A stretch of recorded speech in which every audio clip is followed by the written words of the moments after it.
Public education is a scam. Watch this.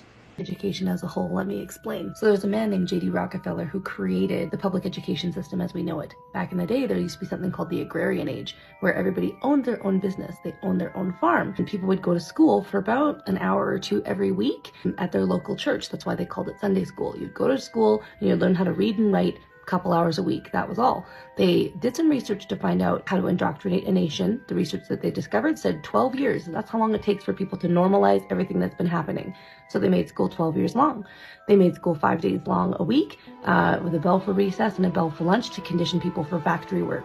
The grading system itself was a communication to your future employers. If you got an A, you'd be a good employee. And if you got an F, you'd be a very bad employee.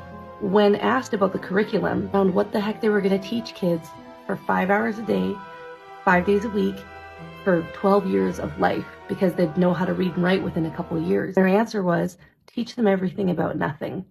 That's why you graduated with SOHCAHTOA and A squared plus B squared equals C squared and the periodic table, and yet you're not familiar with your own system of government. You're not familiar with how to file your taxes. You're not familiar with basic life skills like conflict resolution, how to implement boundaries, budgeting, all those things that would really help you in life. So, public education.